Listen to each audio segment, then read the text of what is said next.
નમસ્કાર વિદ્યાર્થી મિત્રો, હું છું પીએમ સર. શ્રી ગણેશ ક્લાસીસમાં દરેક વિદ્યાર્થીનું સ્વાગત છે. વિદ્યાર્થી મિત્રો, અત્યારે જે એક્ઝામ સ્ટાર્ટ છે બીકોમ સેમિસ્ટર 2 એનઈપી 2022 કે જે વિદ્યાર્થીઓ એનઈપી 2020 મુજબ પરીક્ષા દેવાના છે તેના માટેના આપણે મોસ્ટ ઇમ્પોર્ટન્ટ ક્વેશ્ચન કયા છે તે આપણે યુનિટ વાઇઝ અને સ્ટેપ બાય સ્ટેપ આપણે જોવાના છે. જ્યારે એક્ઝામ હોય છે સૌરાષ્ટ્ર યુનિવર્સિટીની ત્યારે આપણે એના મોસ્ટ ઇમ્પોર્ટન્ટ ક્વેશ્ચન રજૂઆત કરીએ છીએ. અને તમારો જે સબ્જેક્ટ છે બિઝનેસ એડમિનિસ્ટ્રેશનનો, એટલે કે આ તમારા ધોરણ 12 કોમર્સમાં બીએસ સબ્જેક્ટ હતો તે જ બેઝ ઉપર આખું આ જે યુનિટ બનાવેલો છે. હવે આ ક્વેશ્ચન એવી રીતે આપેલા છે કે જે તમને ચેપ્ટર મુજબ તૈયાર કરવાના છે અને તમે ચેપ્ટર મુજબ તૈયારી કરશો તો તમને ડેફિનેટલી આરામથી શ્યોરિટી આપું છું કે તમને ખબર પડશે કે કાલના પેપરમાં કેવા ક્વેશ્ચન મને જોવા મળશે. તો શરૂઆત કરીએ. આ એવા ક્વેશ્ચન છે કે જે દર વર્ષે વિદ્યાર્થીઓ ભરોસો રાખીને જાય છે, તે લોકોના સારા માર્ક્સ પણ આવે છે. આપણો ટ્રેક રેકોર્ડ છે.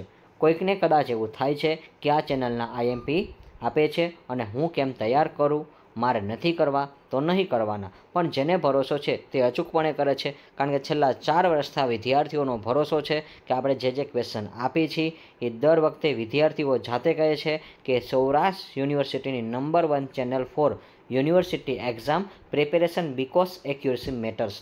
કેમ કે એક્યુરસી સાથે સૌરાષ્ટ્ર યુનિવર્સિટીના આઈએમપી ક્વેશ્ચન મળતા હોય તો ફક્ત ને ફક્ત શ્રી ગણેશ ક્લાસીસ ચેનલ પર જ જોવા મળે છે.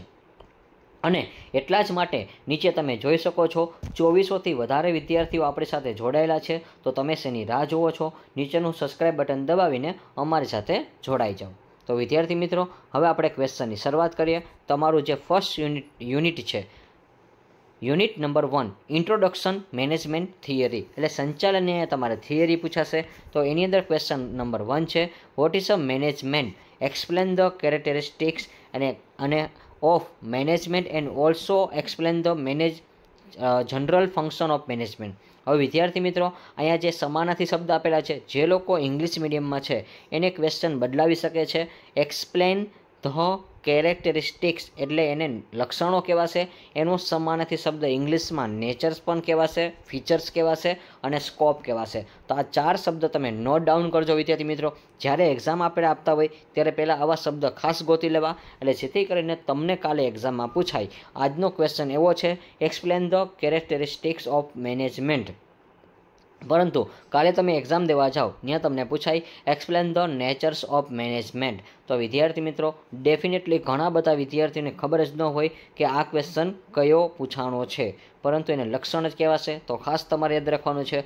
અને હા, પહેલાં ખબર પડી જતી, કારણ કે પહેલાં બંને મીડિયમના પેપર એક સરખા આવતા અને ગુજરાતી અને ઇંગ્લિશ બંને ટાઈપિંગ આવતું હતું. પણ આજે કેવું છે એક્ઝામમાં કે ઇંગ્લિશવાળા હોય તો એને માત્ર ઇંગ્લિશમાં જ આવે છે, એટલે પ્રોબ્લેમ પડશે કે એને એ લોકોને ગુજરાતી હવે જોવા મળતું નથી. તો ખાસ તમારે નોટ ડાઉન કરવાના કે કેરેક્ટરિસ્ટિક્સ એટલે લક્ષણ થશે. અને હા, કેરેક્ટરિસ્ટિક્સ, નેચર્સ, ફીચર્સ ને સ્કોપ, આ 4 વર્ડ તમે યાદ રાખજો. આ ચારેયમાં આન્સર એક જ આવશે. અને સાથે એના જનરલ ફંક્શન પણ પૂછાના છે સંચાલનના, તો એ પણ તમે ખાસ કરીને જોજો. ત્યાર પછી ગુજરાતી માધ્યમના વિદ્યાર્થીઓ માટે એક જ શબ્દ યાદ રાખવાનો છે કે મેનેજમેન્ટ એટલે કે સંચાલન શું છે, સંચાલનની લાક્ષણિકતા સમજાવો અને સંચાલનને સામાન્ય કાર્ય પણ સમજાવો. તો મેનેજમેન્ટને સંચાલન પણ કહેવાશે. આ તમારે ખાસ યાદ રાખવાનું છે. Question number 1 most important question છે. ત્યાર પછી question number 2 explain the post core બ. તો વિદ્યાર્થી મિત્રો, અહીંયા બ એટલે બી રાઇટિંગ નથી થયો, તો તમે ખાસ યાદ રાખજો પોસ્ટ કોર બ.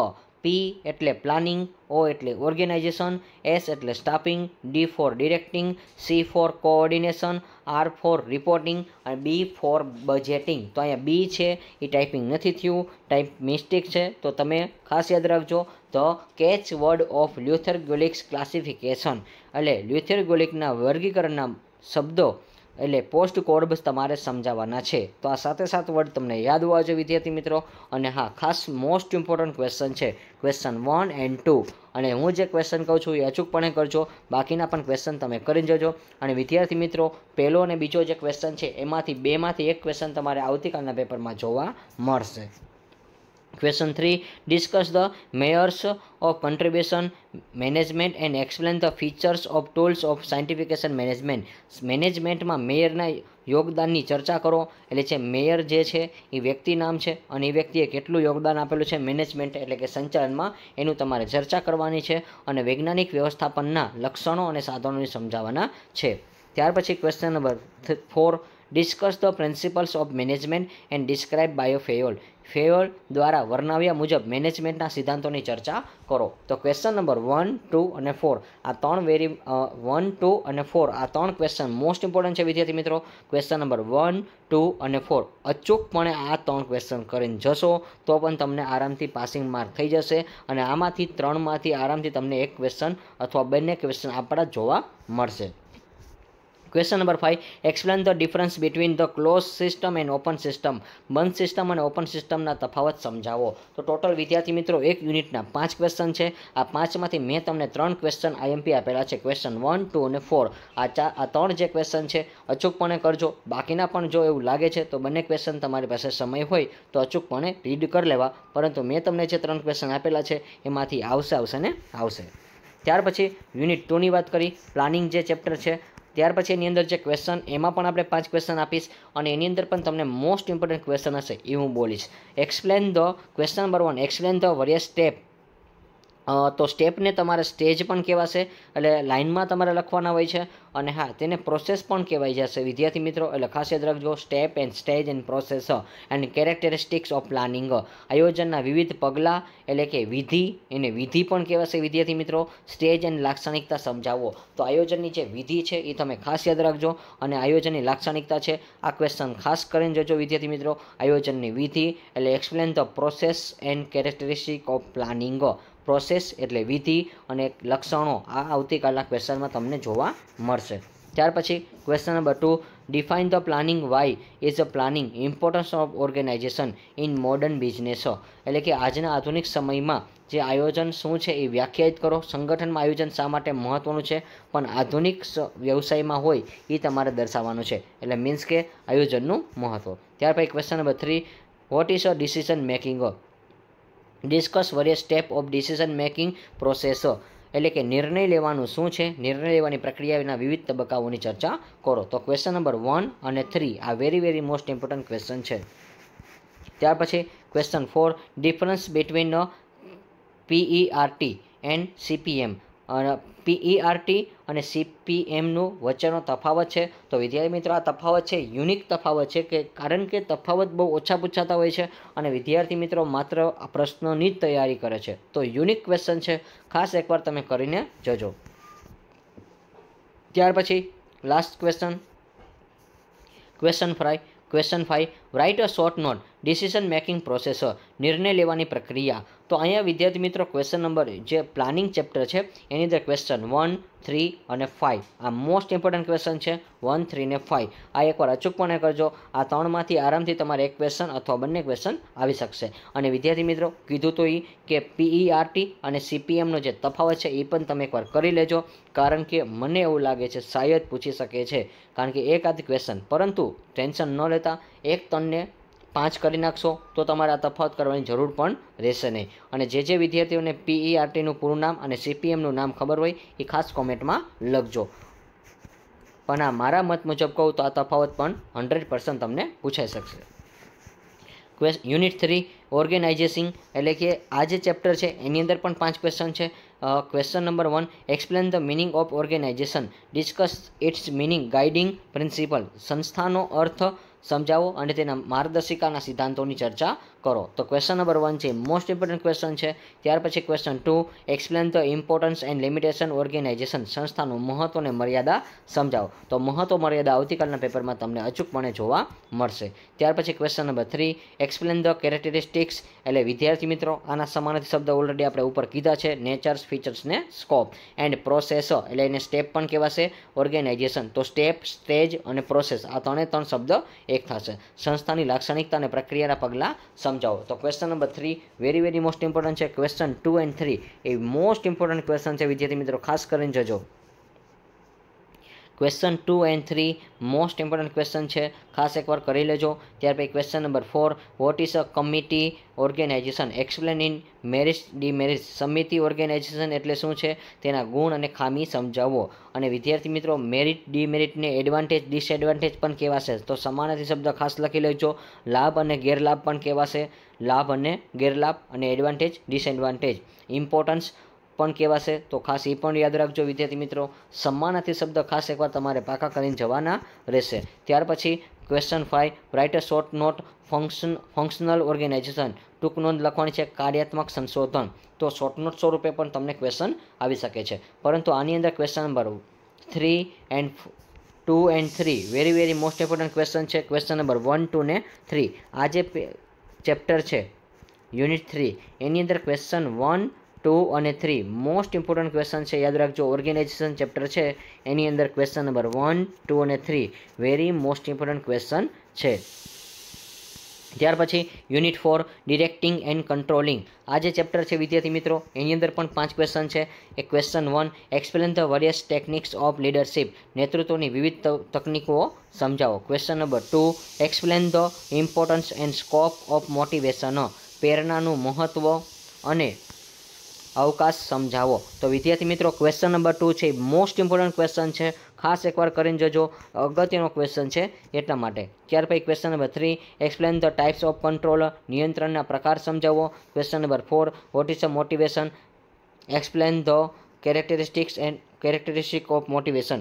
પ્રેરણા શું છે, પ્રેરણાની લાક્ષણિકતાઓ સમજાવો. ત્યાર પછી question number last question 5, human behaviour is guide by is need, explain the statement. માનવ વર્તનની તેની જરૂરિયાતોની સંચાલિત થાય છે, આ સમજાવવાનો છે. તો વિદ્યાર્થી મિત્રો, આની અંદર જે ક્વેશ્ચન બોલું છું એ નોટ ડાઉન કરી લેજો એકવાર. ક્વેશ્ચન 1 મોસ્ટ ઇમ્પોર્ટન્ટ છે, question 2 and question 4 most important છે. ક્વેશ્ચન 1, 2 ને 4 આ જે 4 ક્વેશ્ચન છે, એટલે સોરી 3 જ થશે, 1, 2 ને 4. આ 4 જે ક્વેશ્ચન કીધા છે એ ખાસ કરી લેજો. ક્વેશ્ચન નંબર 1, ક્વેશ્ચન નંબર 2 અને ક્વેશ્ચન નંબર 4 મોટિવેશનવાળો. ત્રીજો ન કરો તો ચાલશે. ત્યાર પછી દરેકમાંથી 3 ક્વેશ્ચન આઈએમપી આપું છું, એટલે ખાસ યાદ રાખજો. ત્યાર પછી લાસ્ટ જે ચેપ્ટર છે યુનિટ 5, કોન્ટેમ્પોરરી ઇસ્યુ ઇન મેનેજમેન્ટ. તો આ જે ચેપ્ટર છે સંચાલનના સમકાલીનવાળું છે, કે જે સમકાલીન એટલે શું, કે જે અત્યારે વર્તમાન સદી ચાલી રહી છે એની અંદર કઈ રીતે બિઝનેસ થાય છે. Question 1, explain the main challenge of face by management in 21 century. 21મી સદીમાં મેનેજમેન્ટ દ્વારા મુખ્ય પડકારોની સામનો કરવો પડે છે તે સમજાવો. તો 21 સેન્ચુરી છે એને લગતા ઘણા બધા ઇસ્યુ છે વિદ્યાર્થી મિત્રો, તો આ તમારે સામનો કરવાનો છે, અને આ ક્વેશ્ચન આવતીકાલના પેપરમાં જોવા મળશે. ત્યાર પછી question 2, explain the ethics of behaviour in business. વ્યવસાયિકમાં નૈતિક વર્તન સમજાવો. Question 3, explain the concept of organisation innovation and discuss its nature. સંસ્થાકીય નવીનતાઓની વિભાવના સમજાવો અને તેની પ્રકૃતિની ચર્ચા કરો. તો ક્વેશ્ચન નંબર 3 પણ મોસ્ટ ઇમ્પોર્ટન્ટ છે, ખાસ એકવાર યાદ રાખજો. Organisation innovation and discuss its nature. સંસ્થાકીય નવીનતાઓની વિભાવના સમજાવો, તેની પ્રકૃતિની ચર્ચા કરો. ત્યાર પછી question number 4, discuss I am brief necessary stage for inventing and inventing organisation. સંસ્થાની શોધ અને પુનઃશોધ માટે હું સંક્ષિપ્તમાં જરૂરી તબક્કાની ચર્ચા કરવાની છે. તો આ તમારા શબ્દમાં લખવાનો હોય છે વિદ્યાર્થી મિત્રો. આમાં તમે ઇન્વેન્ટિંગ અને રીઇન્વેન્ટિંગ છે એમાં તમારા સંચાલનમાં ઓર્ગેનાઇઝેશનમાં કઈ વ્યવસ્થા તંત્ર છે એ મુજબ તમારે આખું વર્ણન કરવાનું હોય છે. લાસ્ટ ક્વેશ્ચન છે question number 5, write a short not on status technological innovation in India. ભારતમાં તકનીકી નવીનતાઓની સ્થિતિ પર ટૂંક નોંધ લખો. તો વિદ્યાર્થી મિત્રો, અહીંયા ક્વેશ્ચન નંબર હું બોલું છું એ નોટ ડાઉન કરી લેજો, કયા ક્વેશ્ચન મોસ્ટ ઇમ્પોર્ટન્ટ છે. તો ક્વેશ્ચન નંબર 1 મોસ્ટ ઇમ્પોર્ટન્ટ છે યુનિટ 5માં, પછી ક્વેશ્ચન નંબર 3 અને ક્વેશ્ચન નંબર 5 આટલા મોસ્ટ ઇમ્પોર્ટન્ટ ક્વેશ્ચન છે. તો જે મેં તમને આપેલા છે એ મોસ્ટ ઇમ્પોર્ટન્ટ ક્વેશ્ચન ખાસ એકવાર કરજો, જે તમને ખૂબ જ ઉપયોગી થશે. આ એવા ક્વેશ્ચન છે કે દર વખતે વિદ્યાર્થીઓને ઘણો બધો બેનિફિટ છે. અને વિદ્યાર્થી મિત્રો, હવે આપણો અહીંયા આ વિડીયો કમ્પ્લીટ થાય છે. નેક્સ્ટ તમારું જે પેપર છે એ ખાસ તમે કોમેન્ટમાં જણાવજો. જેટલી કોમેન્ટ હશે એ પ્રમાણે આપણે વિડીયો છે એ વહેલામાં વહેલી તકે તમને મળી જશે. અને વિદ્યાર્થી મિત્રો આ વિડીયોને મેક્સિમમ તમે શેર કરજો અને જો વિડીયો પસંદ પડ્યો હોય તો એને લાઇક કરજો અને હા મેક્સિમમ તમે શેર કરજો. ઘણા બધા જે વિદ્યાર્થીઓને ખબર નથી કે એનઈપી 2020ના પણ આઈએમપી ક્વેશ્ચન મળે છે. તો વિદ્યાર્થી મિત્રો તમારી જે કોલેજ ગ્રુપ છે અથવા તમારી પાસે જે ફેસબુક છે અથવા તમે ઇન્સ્ટાગ્રામ યુઝ કરો છો એમાં મેક્સિમમ શેર કરો તમારા કોલેજના ફ્રેન્ડ સર્કલમાં મિત્રોને.